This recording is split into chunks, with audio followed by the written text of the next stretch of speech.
Dernier point. Je le fais en deux lives parce que le premier live, je voulais pas le faire trop long. On va voir s'il y a du monde. Ça m'intrigue quand même cette idée de, d'horizontale verticale. Les premiers points qui ont été abordés la semaine dernière, c'était les stratégies sont optimisées, mais elles restent simples. Et je donnais comme l'exemple de cette personne qui fait 400 000 euros par mois sur un infoproduit à 500 euros. Donc vous faites le calcul, ça fait 800 clients par mois. Avec un webinaire classique, pub, page de capture, WebiLive, un WebiLive tous les dimanches qui l'optimise.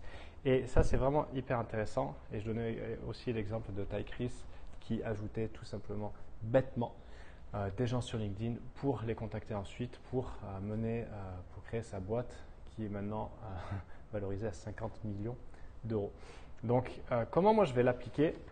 Tout simplement en collant à la stratégie, à savoir relancer le groupe Facebook, donner beaucoup de valeur, créer du contenu et vraiment full organique pour moi sur la fin de trimestre. Voilà, je n'ai pas prévu de relancer du payant, pas encore, pas de suite, on verra. Ensuite, une question d'offre. Ok, s'il y a un truc qui est vraiment important, c'est l'offre. Ok, c'est pas forcément le branding, ça peut y jouer. C'est pas forcément le marketing, ça peut y jouer. C'est vraiment l'offre. Je ferai un live spécialement dédié à ça. Ok, je pense parce que c'est vraiment trop important. Il y a beaucoup trop de personnes que je vois, coucou Ingrid, que je vois galérer, ou en tout cas pas vendre à hauteur de leur expertise. C'est souvent une question d'offre.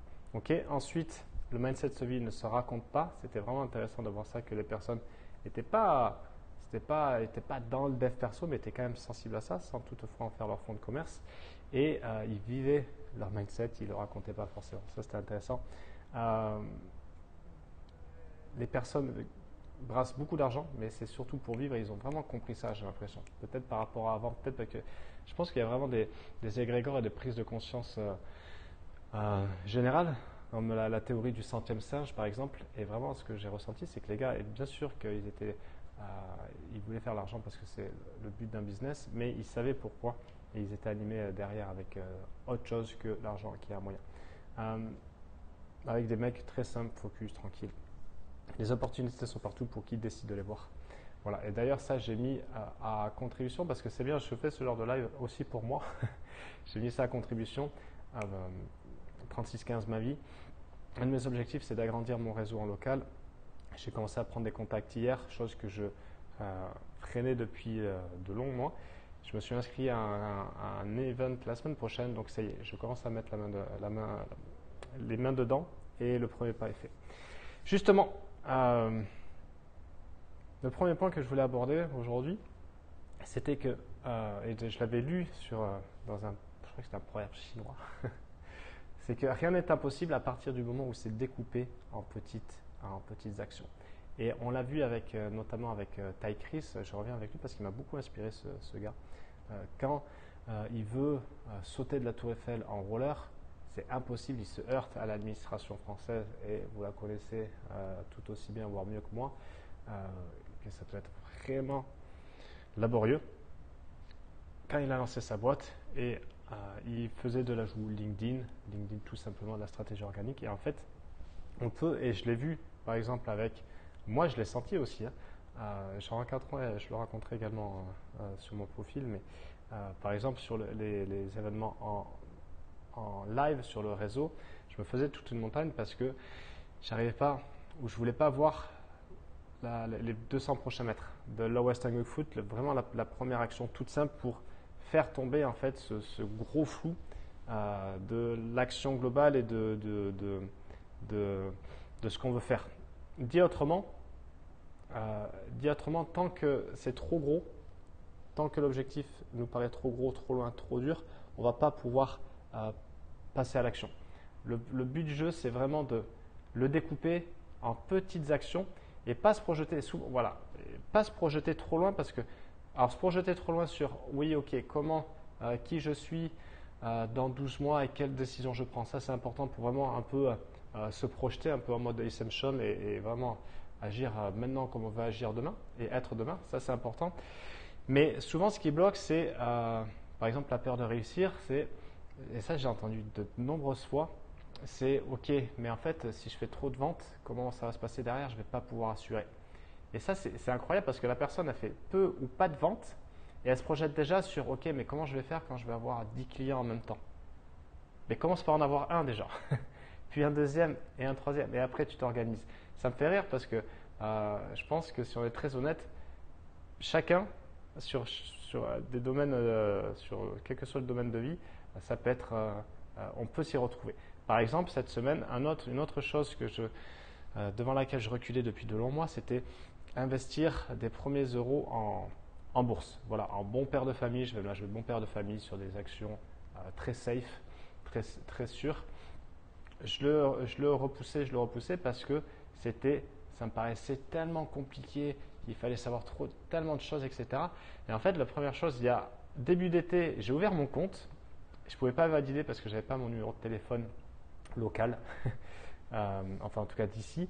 Et là, avant-hier, j'ai fini, et ça m'a pris en 20 minutes, en fait, j'ai fait un premier virement. Donc là, j'attends que le virement soit validé et je vais ensuite acheter mes premières actions.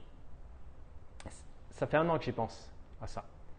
Si j'avais fait il y a un an, à raison de, je ne sais pas moi, X euros par mois, j'aurais déjà investi plusieurs centaines, voire milliers d'euros là-dessus et ça aurait déjà commencé à faire des petits. En fait, j'ai perdu un an. Mais si je vois la chose de l'autre côté, je m'y suis enfamé.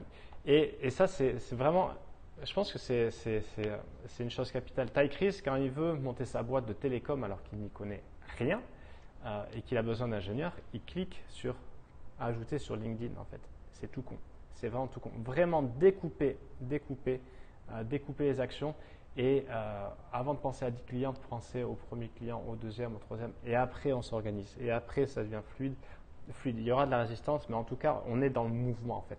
Ça c'est vraiment, vraiment capital. Et les gars qui étaient là, ils faisaient des trucs de dingue parce qu'ils les prenaient petit à petit. Et Ty Chris, il disait, moi les problèmes, je ne les vois pas à plus de 24 heures. C'est incroyable. C'est vraiment incroyable. Si vous avez des questions, dites-le ou des remarques. L'autre point, et d'ailleurs c'est aussi pour ça que j'ai commencé à me bouger alors que je savais, mais savoir et ne pas faire, c'est ne pas savoir, c'est l'importance du réseau et de bien s'entourer. Voilà, Captain Obvious, merci d'enfoncer les portes ouvertes, Alex, oui. Et n'importe qui sera au-dessus de vous, au niveau supérieur, quel que soit encore une fois le domaine, et surtout dans le business, vous dira la même chose, de bien s'entourer. Ça ne veut pas dire, comme j'ai pu le croire à un moment, parce que j'entendais des personnes dire, entoure-toi que de personnes qui font plus que toi, qui ont ce que tu veux, etc. Je ne suis pas tout à fait d'accord, parce que en fait, moi dans mon entourage, j'ai besoin d'avoir mes potes d'enfance, j'ai besoin d'avoir mes potes avec qui je bossais sur la plage en tant qu'MNS, j'ai besoin d'avoir mes potes avec qui je vais surfer, parce que ça fait partie de ma vie tout simplement, et de ce que j'aime, et de ce qui est important pour moi. Mais par contre, je sais que j'ai aussi besoin de potes, de connaissances et de réseaux pour me montrer, non pas les dernières techniques, tactiques, etc., parce qu'au final, encore une fois, il n'y a rien de révolutionnaire. Rien qui a été révolutionnaire.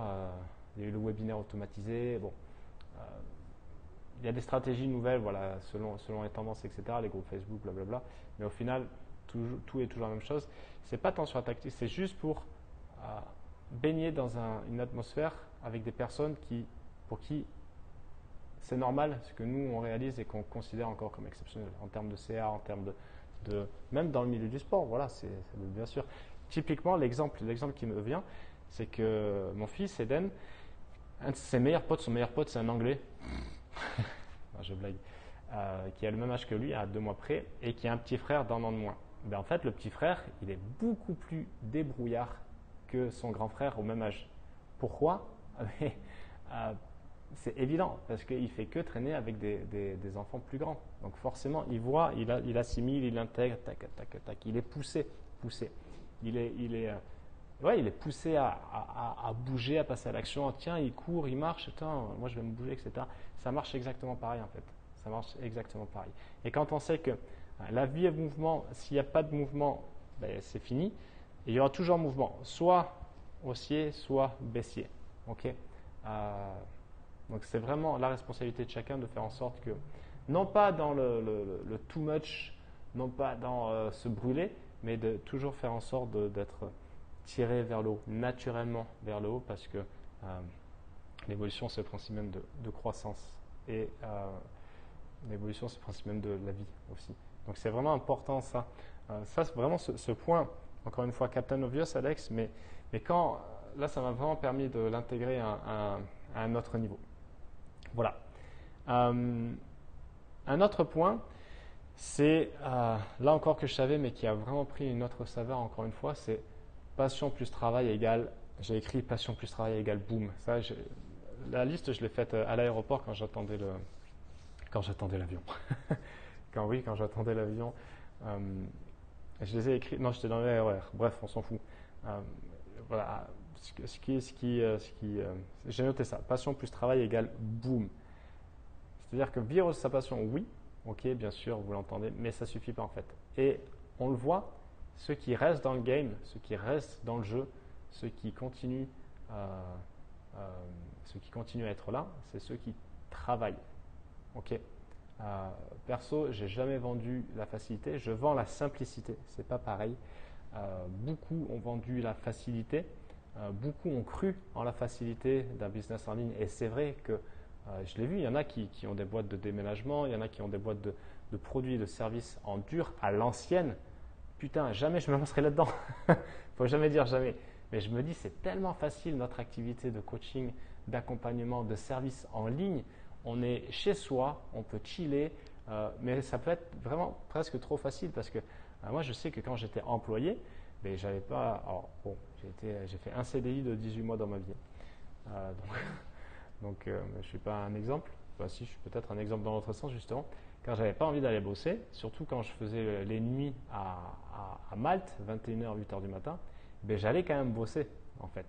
Et c'est ça aussi un des pièges de l'entrepreneuriat en ligne, c'est qu'en fait, on peut croire que c'est tellement facile qu'en fait, on devient feignant. Encore une fois, ça ne veut pas dire se tuer à la tâche, etc. Mais à un moment, je le constate, ceux qui là sont justes ou qui ont carrément repris des boulots, etc. Alors, c'est pas du jugement parce que ça correspondait aussi à ce qui est recherché sur d'autres domaines. Ok, c'est vraiment un tout. Mais peut-être qu'il y a eu de la facilité. Je ne sais pas, ça reste à discuter. Si vous n'êtes pas d'accord avec ça, on pourra en discuter plus longuement, mais en tout cas, il s'agit de passion plus travail. Vraiment, les gars là, qui réussissaient, qui avaient des super trucs, les mecs bossent quoi. Et je pense que c'est aussi votre cas, parce que je vois que Ingrid, tout à l'heure, tu as dit coucou, je ne sais pas si tu es toujours en ligne. Tu vois, toi, tu bosses clairement quoi. Et tu as réussi à équilibrer ça, parce qu'à un moment, tu étais trop dans le trop, donc avec plus d'équilibre. Mais il y a vraiment cette notion importante et ce piège pour moi à éviter de tomber justement dans la facilité de ouais, ben, je crée du contenu. Et c'est vrai, hein, votre marketing, il peut être fait en 1h30 par jour, en fait. Vous créez une pièce de contenu pertinente, vous faites en sorte de faire grossir votre réseau, vous entretenez des conversations, ça suffit. Ça suffit, mais il s'agit aussi de faire preuve de régularité et après aussi de la stratégie, l'offre, etc. Mais ça peut suffire. Ce qui est facile, c'est de ne pas le faire, par exemple, tous les jours, parce qu'on n'a pas envie, etc. etc. Okay. Ce qui est difficile, c'est de rester motivé. Ouais, et motivation, il faut un motif pour l'action.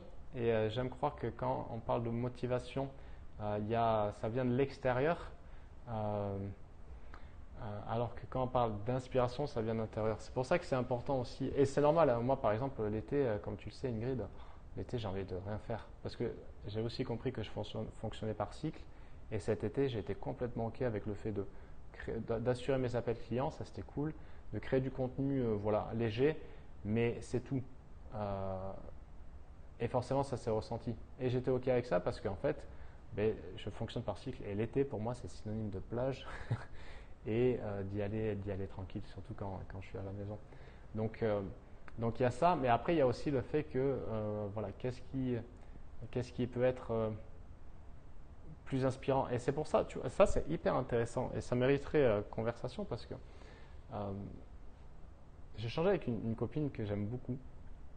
Et on discutait, on est tombé d'accord sur le fait que euh, si par exemple il y avait si on donnait par exemple 3 ou 5 000 euros à tous les coachs, je ne sais pas s'il y en aurait beaucoup qui resteraient à leur poste à faire toutes ces actions marketing pour vendre leurs services, pour promouvoir, pour faire grandir l'activité. On se posait la question et je ne sais pas. Je ne sais pas parce que c'est vrai que ça demande quand même, ça demande des efforts, ça demande du travail. Et donc vraiment, vraiment ce point-là, il est important que j'ai mis en avant. Euh, voilà. Ensuite, il y a un autre point, et c'est pour ça que je me suis aussi excité cette semaine sur les actions, comme je vous l'ai dit, sur la bourse ou sur le réseau en local, c'est que les gars, il y avait notamment Alec Henry. Alors on l'aime ou on l'aime pas, ça c'est pas la question. Coucou Audrey, cool de te voir. C'est pas la question. C'était la première fois que je l'ai rencontré en vrai. Bon, voilà, le gars m'a paru réglo, assez abordable, cool. Et lui, quand on écoute son parcours, voilà, et il y en avait d'autres aussi, il y en avait deux. Enfin, on a tous commencé avec des trucs à la con, quoi.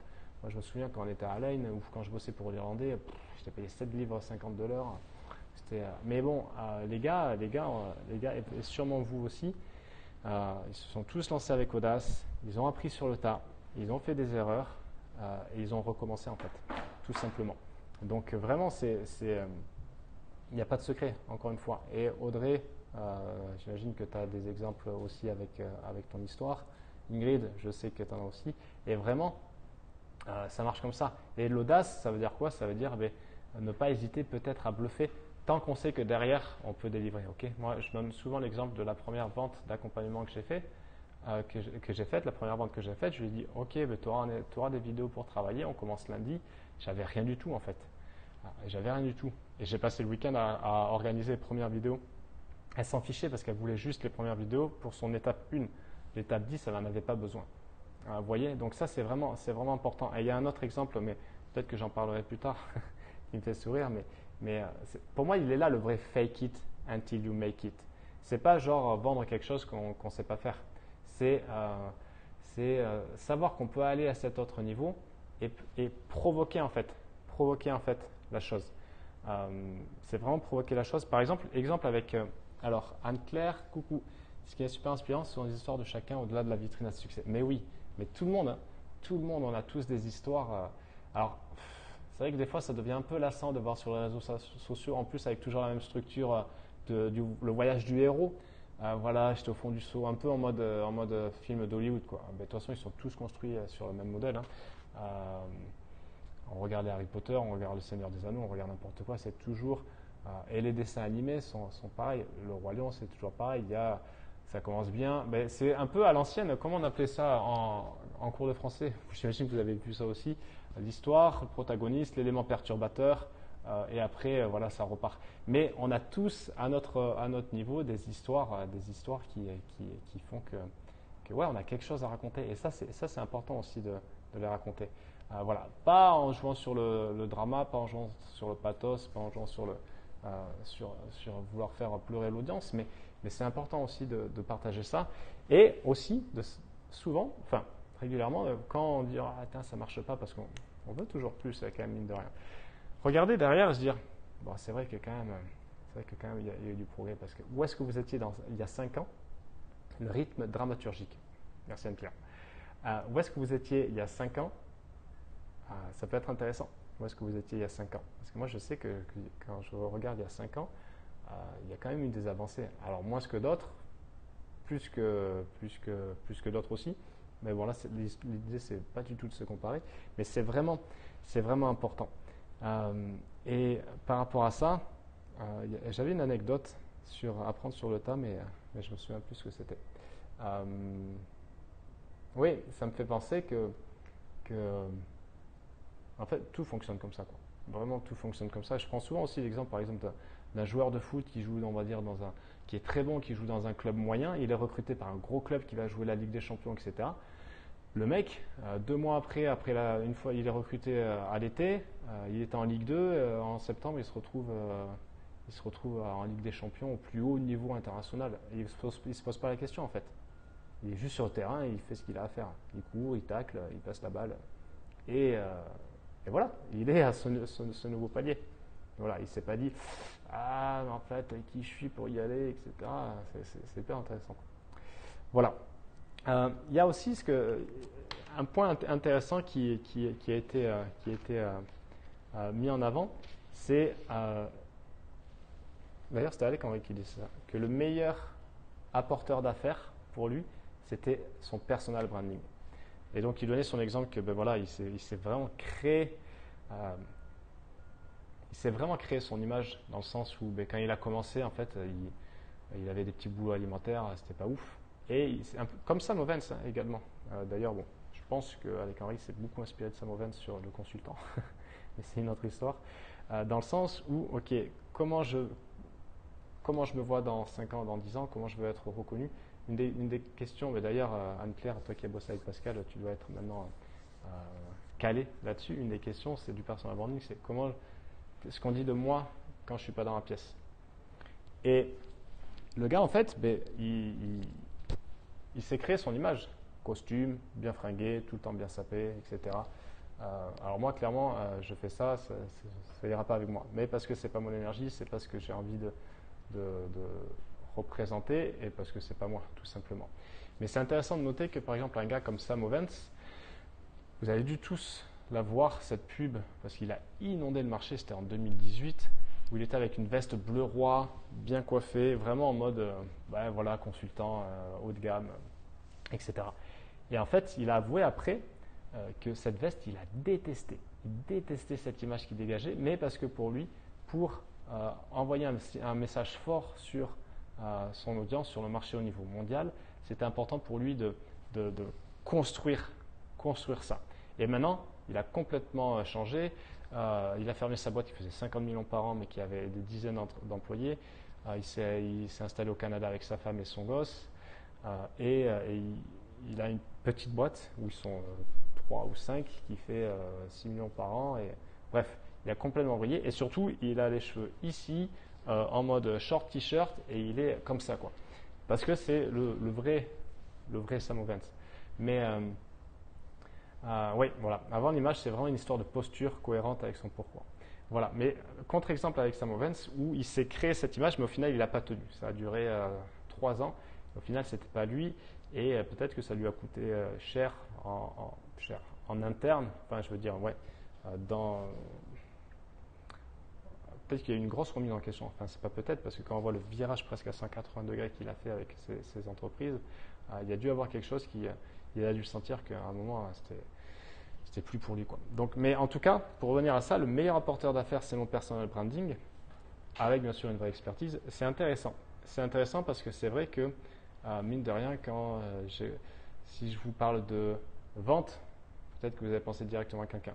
Si je vous parle de moi, par exemple, si je vous parle de surf ou de glisse, vous allez, j'imagine, penser à moi, j'espère. Je plaisante.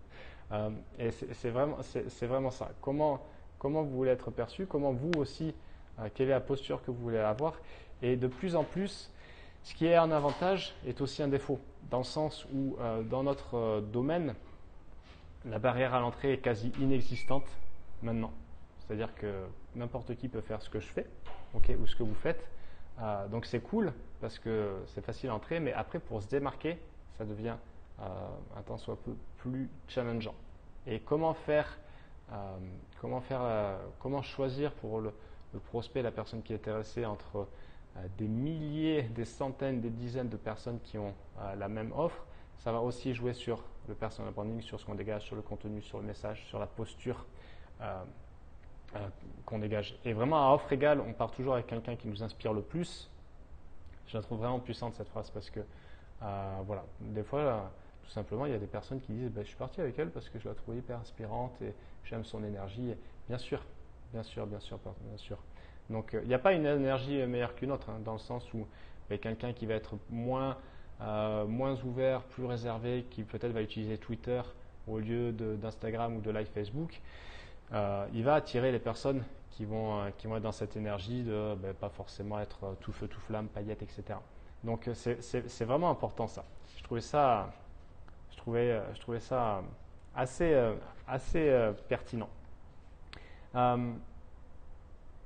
D'autres points, et ça doit te parler aussi, Anne-Claire, toi qui as fait un challenge notamment sur la délégation, d'ailleurs c'est une phrase de Max qui l'a redite.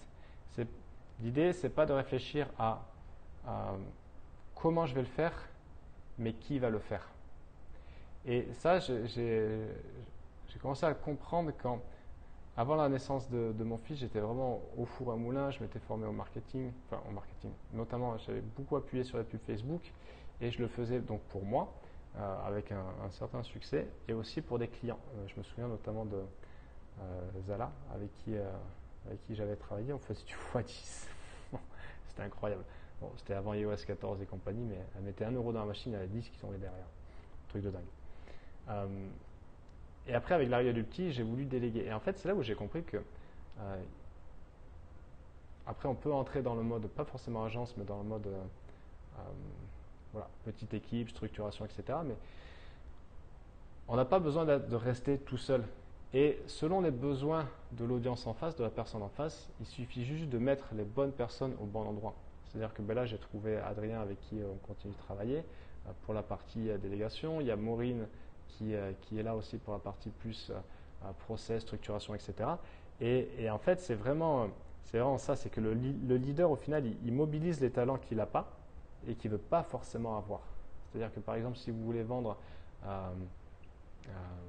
je sais pas moi, par exemple, si Anne-Claire, tu veux vendre aussi de l'acquisition de leads, au lieu de te former 1 an sur Facebook comme une dingo, tester, etc., en fait, tu peux tout simplement trouver la bonne personne, la mettre au bon endroit et faire en sorte que ça roule. Et après, toi, chapeauter en tant que chef d'entreprise. Et ça, c'est vraiment une grosse croyance et un gros frein qu'ont beaucoup de solopreneurs comme vous, comme moi. Et ça aide vraiment beaucoup à dépasser cette croyance, ça aide vraiment beaucoup à passer à un autre niveau. Dans le sens où la livraison, il n'y a que moi qui peux le faire. En fait, non, pas forcément. Alors bien sûr, spécifiquement, si vous faites des soins spécifiques et que vous avez une approche particulière et qu'on vient pour ça, effectivement, vous allez continuer à faire les soins. Mais peut-être que vous pouvez aussi prendre la distance, former quelqu'un et faire en sorte d'inclure dans votre offre une autre personne qui peut prendre ça en charge. Ok, les appels de vente, pareil, etc. Et c'est là où en fait, et ça c'est le challenge aussi que peuvent rencontrer les personnes qui, quand c'est elles la marque et qu'elles veulent faire grandir leur équipe, en tout cas grandir leur entreprise, c'est vraiment dépasser cette image de ils viennent pour moi à ils viennent plutôt pour la marque, ce qu'elle représente, ses valeurs, ce qu'elle offre et comment elle se positionne de façon unique sur le marché. Et ça, souvent, ça peut coûter cher dans le sens où, parce qu'une boîte qui repose uniquement sur la marque de la personne, elle ne vaut rien, elle est invendable. Alors, j'imagine que, je ne sais pas, mais peut-être que vous n'avez pas comme objectif de vendre votre boîte, mais en tout cas, c'est un vrai problème pour les personnes dont le branding repose uniquement justement sur elles et non pas sur la société. Donc, mais cette idée de, si je reviens voilà, savoir mobiliser les talents qu'on veut pas avoir et qu'on n'a pas, et plutôt s'appuyer sur vendre la vision, à un client, sur voici comment on va avancer ensemble. Ça c'est hyper important. Et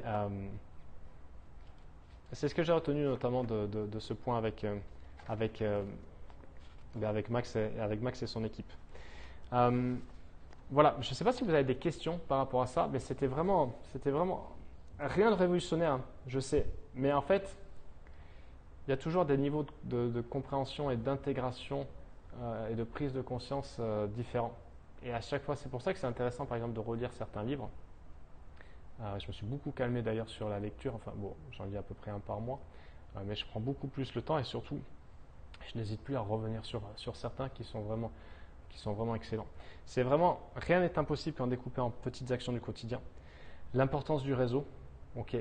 Et d'ailleurs, en parlant de ça, tiens, j'ai une anecdote d'un ami qui n'est pas connu du grand public, mais derrière le rideau, il est très connu, qui vit maintenant en Thaïlande, et qui disait ça sur un de ses audios sur Telegram, que lui, alors il a plus forcément besoin de travailler aujourd'hui, mais que lui, il voyait son business non pas comme pour créer du réseau en fait.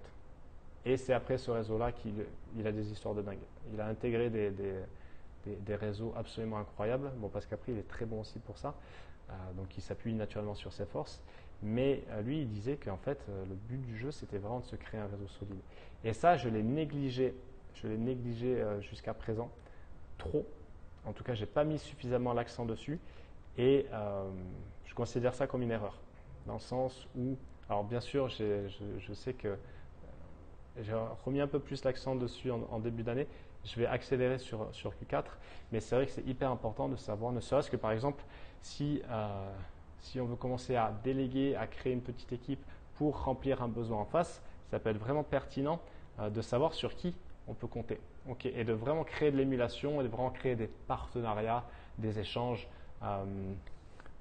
Ouais, un apprentissage, Audrey. Ouais. Et bon, c'est ok, hein, c'est pas très grave, mais je vais vraiment mettre mon focus sur ça, dessus. Euh, voilà, donc ça c'est vraiment un point important. Et toujours dans cette idée de...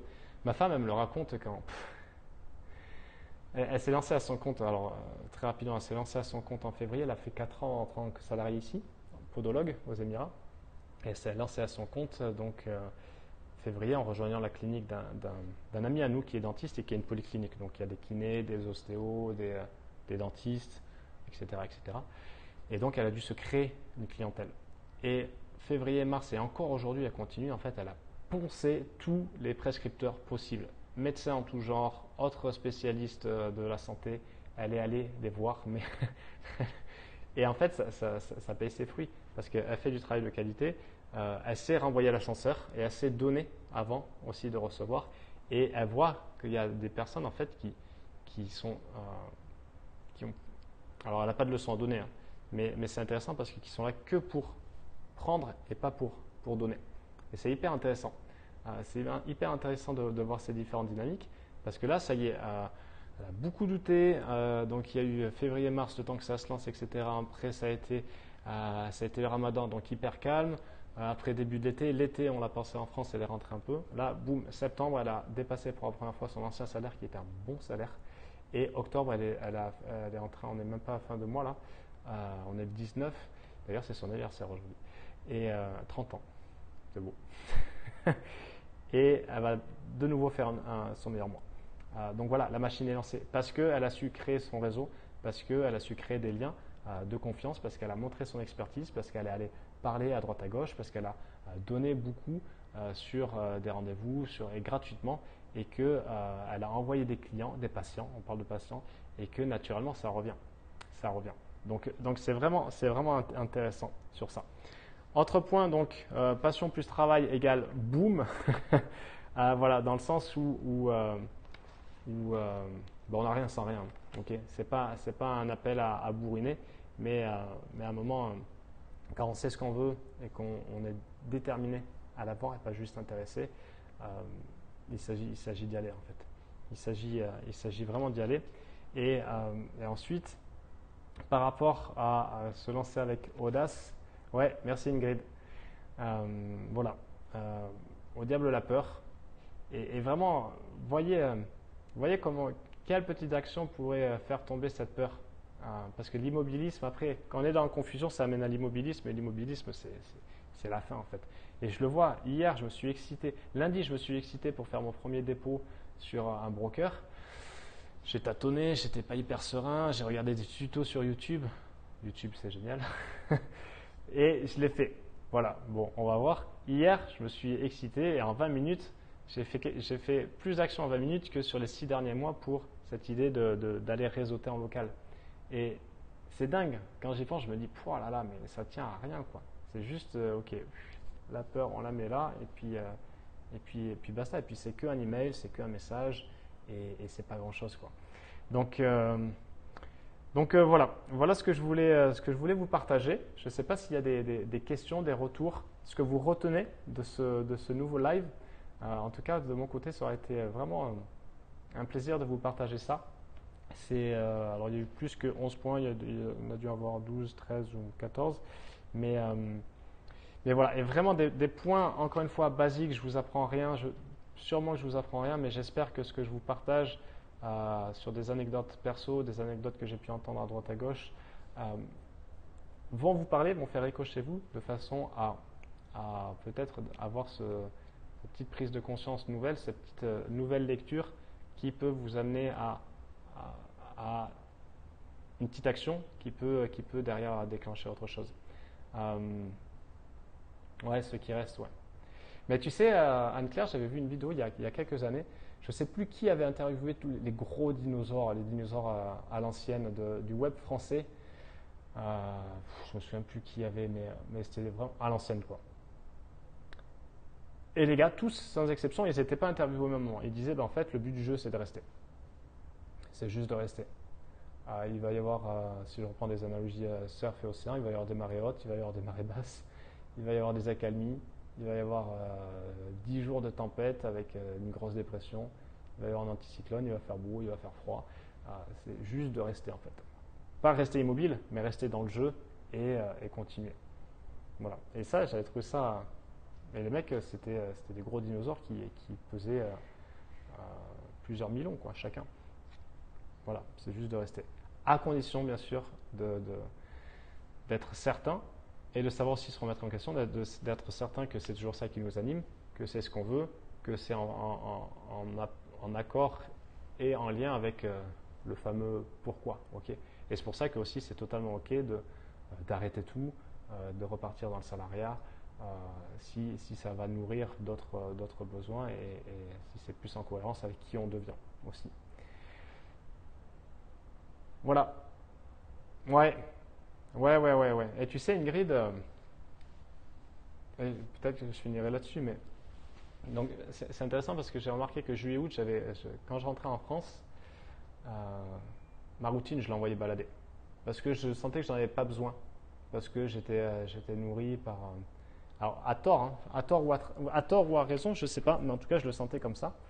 Et après, je suis rentré et j'ai senti, et je sens maintenant que je sais maintenant que ben, c'est normal, après c'est comme ça, mais entre chaque cycle, voilà, où là c'était le cycle d'été, après on est rentré, c'était le cycle plus pour relancer la machine, il y a toujours une période de transition, c'est normal, et où je peux douter, j'ai envie de tout envoyer valser, ça me gonfle, et, et j'ai remarqué que quand je balance en fait, quand je balance la routine, quand je balance le vision board, quand je balance tout ça là, euh, c'est là où en fait je dérive. Et ça me fait penser à cet excellent livre de Napoleon Hill, Plus malin que le diable, où justement il fait parler le diable, il parle de dériver parce que lentement mais sûrement, ben, on décroche, on dérive et on oublie ce qui fait que quand on est au top, quand on se sent hyper bien, ben, en fait c'est justement c'est une conséquence de ce qu'on a mis en place. Les routines, le vision board, chacun se le voit comme mieux ou même ne pas en avoir, c'est ok, à partir du moment où c'est bon pour nous. Et c'est pour ça que septembre, après avoir fait ma petite période là, de 7-10 jours, j'ai tapé du poing sur la table et j'ai confronté de nouveau mes valeurs hautes pour voir si c'était toujours ok. Et c'est bien, enfin c'est bien, parce qu'en fait, je suis au clair dessus et on verra. Ça peut évoluer bien sûr, mais pour l'instant c'est vraiment ça. Et surtout des petites phrases que j'aime me répéter. J'ai revu le vision board plus en phase et parce que ça livrait plus. Et c'est important je trouve que c'est important de faire des sortes de checks pour savoir si, si on est toujours en raccord avec ça. Voilà, my two cents, comme on dit aux États-Unis d'Amérique. Ok, allez, je vous laisse là. Merci à vous. Si vous, voilà, vous savez où me trouver en message privé si vous avez une question, si vous avez une remarque, si je peux vous aider d'une façon ou d'une autre. Audrey, je viens de reprendre le réseau direct que je n'ai pas développé quand j'ai créé ma société. Ça fait 3 ans qu'il n'est pas le mien. Du coup, je n'ai jamais développé. Ouais, après, tu sais, il y en a, ils l'ont tellement ancré dans la tronche. Moi, je sais qu'il y a des personnes qui me disent, mais moi, je n'ai pas besoin de vision board, je l'ai dans la tronche, en fait. C'est crystal clear. C'est vraiment clair comme de l'eau de roche. À voir. Mais bon, je sais que Moi, je l'aime bien l'avoir sur mes notes sur téléphone. Comme ça, dernière chose que je fais avant de me coucher, je peux lire, je peux faire. Mais avant juste de me coucher, je relis un ou deux paragraphes rapidement et je regarde le vision board et c'est tout en fait. Parce que je trouve que c'est vraiment le moment où on se réveille, tu vois, où on revient à conscience et avant d'être vraiment pleinement réveillé et le moment où on s'endort, où juste, il y a deux zones là, deux zones où apparemment c'est prouvé scientifiquement, je sais pas, mais où c'est vraiment pertinent de s'endormir, se réveiller avec des images, des images qui servent justement euh, notre but, quoi, au final. Voilà. J'aime pas trop parler de grandes missions, etc. Parce que bon, je me suis jamais senti l'âme d'aller sauver les ours de la banquise. Au début, je m'en voulais comme un con là. Et en fait, maintenant, je suis vraiment OK avec ça. Mais voilà, à toi de voir. Mais réseau direct, cool. Ouais, ouais. Et c'est une vraie.